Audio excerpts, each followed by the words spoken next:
Yeah, I think our team's fairly healthy. Excited about the opportunity for senior afternoon on Saturday against Louisiana Tech. Team that's playing extremely well, holding guys to low scores defensively and putting up some points. Last week, obviously, was a hard-fought game against Western Kentucky, who was leading that league, and they were able to win. So we'll have a hot team coming in here, but we're excited to play.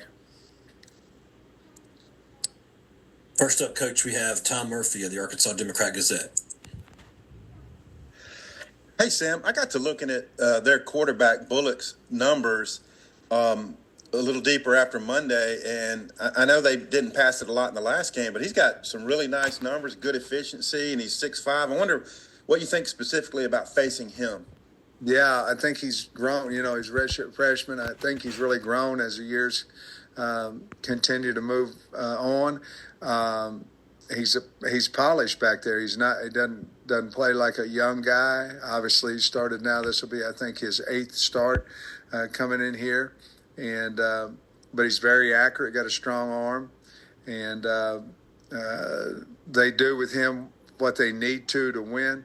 Obviously, last week was more of a running game for him, but very accurate. I tell you, he's got some fantastic receivers, guys. He's got a lot of speed out there, and so we're well aware of him, and he's poised back there, especially for his young age.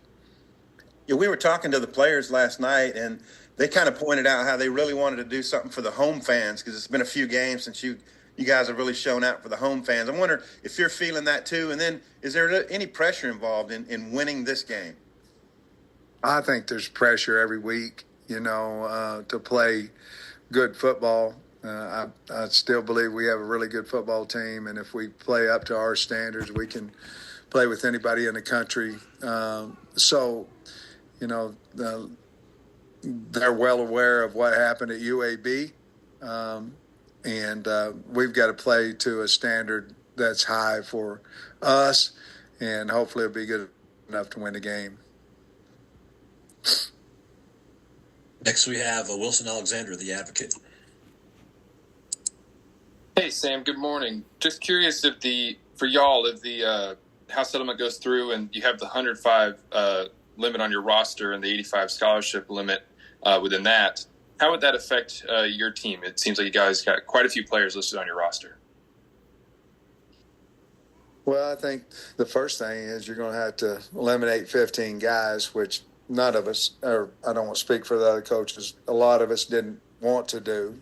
We thought we needed that number.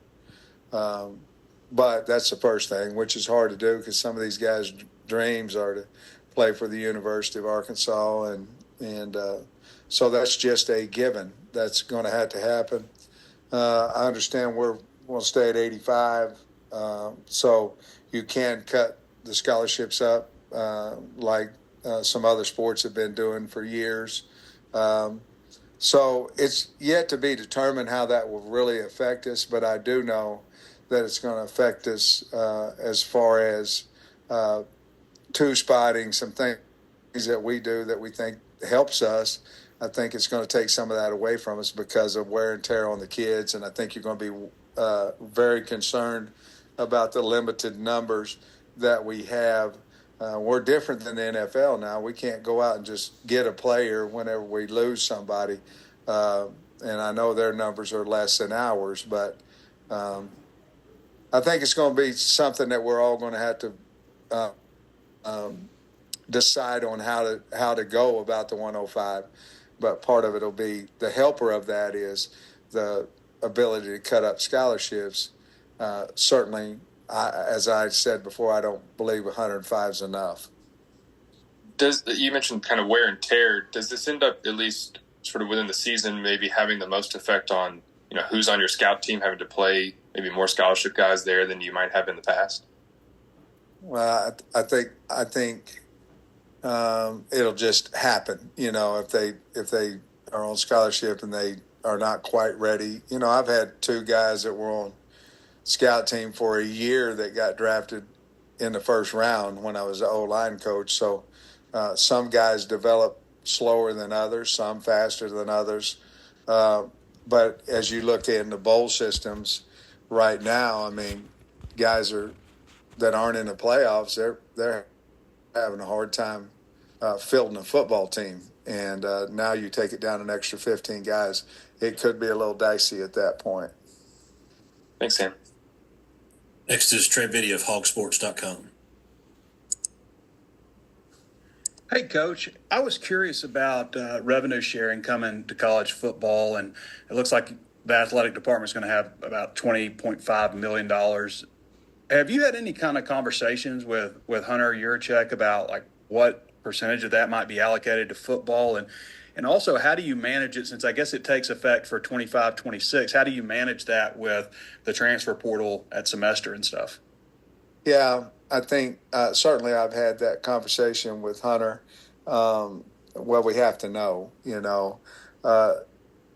that basically, your collective is going to be in effect until, July, Trey. And then as you're talking about it, I think you would talk about it in totality of what it looks like with your collective, and then the revenue sharing. I think you talk more of a year long instead of half and half. At least that's what we're going to choose to do.